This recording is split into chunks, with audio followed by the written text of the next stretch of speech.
আসসালামু আলাইকুম, hello viewers, নতুন আরেকটি রেসিপি নিয়ে চলে আসলাম। আজকে রেসিপি মাটির চুলায় মুরগির ভুনা, মজাদার ও সুস্বাদু একটি খাবার। আর আপনি যদি আমার চ্যানেলে নতুন হয়ে থাকেন তাহলে অবশ্যই এটি সাবস্ক্রাইব করে দেবেন, পাশে থাকা বেল আইকনটি ক্লিক করে দেবেন। আর কথা না বাড়িয়ে মূল রেসিপিতে চলে যাই।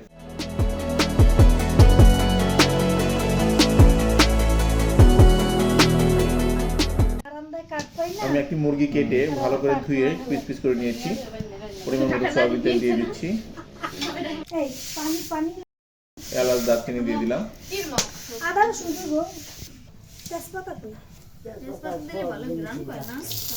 কিছুক্ষণ নাড়াচাড়া দিয়ে নিচ্ছি। পেঁয়াজের কুচি দিয়ে দিচ্ছি, 4-5টি পেঁয়াজের কুচি কেটে নিয়েছিলাম, এবং কিছুক্ষণ নাড়াচাড়া দিয়ে এটা বাদামি কালার করে নেব।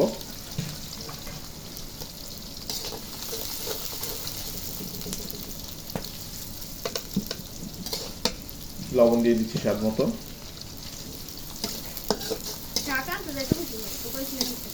আদা রসুন বাটা দিয়ে দিচ্ছি। মশলার জন্য ভালো করে কষিয়ে নিতে হবে ভিউয়ার। 2-3 মিনিট অন্য চুলায় রেখে নাড়তে থাকবো। সামান্য একটু পানি দিয়ে নিচ্ছি, যিনি মশলাটা পরে লেগে না যায়। হলুদের গুঁড়ো দিয়ে দেবো 2 চামচ। আবার একটু নাড়াচাড়া দিয়ে নিচ্ছি।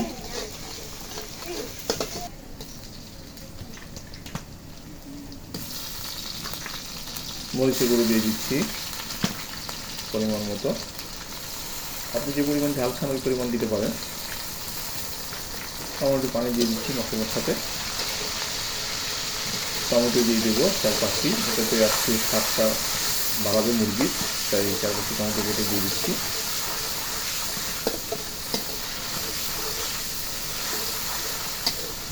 সামান্য একটু পানি দিয়ে নিলাম, মশলাটা অনেক ঘন হয়ে গিয়েছিল তাই একটু পানি দিয়ে নিচ্ছি।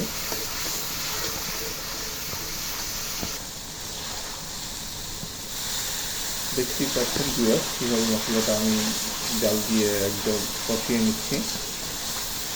মুরগিগুলো দিয়ে দিচ্ছি মশলার ভিতরে। এই যে মশলাগুলো কষিয়েছিলাম সেই মশলার ভিতরে মুরগিগুলো দিয়ে দিচ্ছি। মুরগিটা কিন্তু আগে ভালো করে কেটে ধুয়ে নিয়েছিলাম, এটা দেশি মুরগি।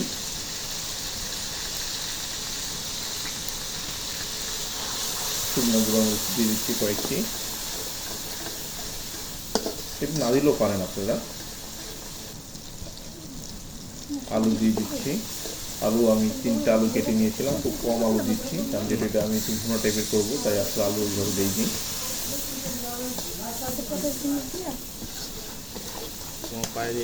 সামান্য পরিমাণ পানি দিয়ে নিয়েছি। আলু আসলে মুরগিটা কষিয়ে নেব, তাই ঢাকনাটা ঢেকে দিচ্ছি। 10 মিনিট পরে বা 5 মিনিট পরে ফিরে আসবো। তেজপাতা দিয়ে দিচ্ছি 2-3টা ছিঁড়ে। দেখতে পাচ্ছেন এই লাকি ছিল, এই পাতা যে ছিল বা কাঠ ছিল ওটা দিয়ে দিলাম। আমি যে স্টার মশলা, জয়ফল, জয়ত্রী পুরো সবাই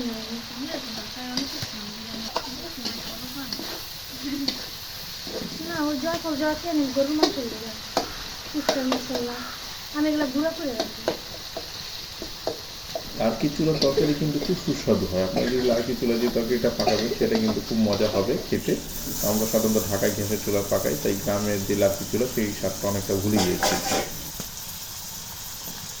বেশ কিছুক্ষণ নাড়াচাড়া দিয়ে মশলার সাথে মাংসটা দেখতেছি ভালো করে কষিয়ে নিতে হবে।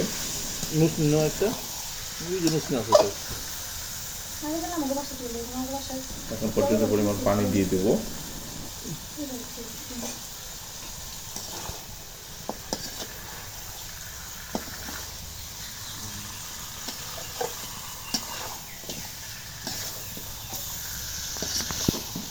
দিয়ে ঢাকনাটা ঢেকে দেবো আর কি।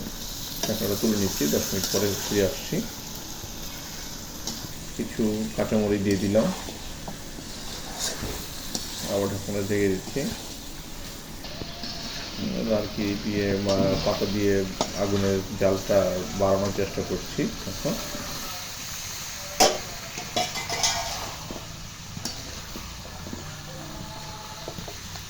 ঝোলটা অনেকটা কমে গিয়েছে।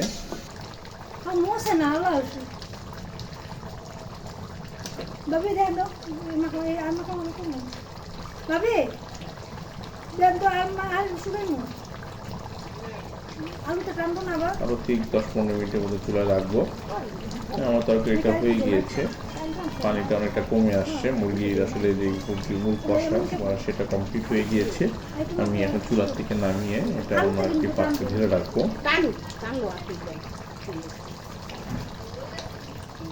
এমনি হয়ে গেছে বুঝছেন, মাংস দেখতে গেলে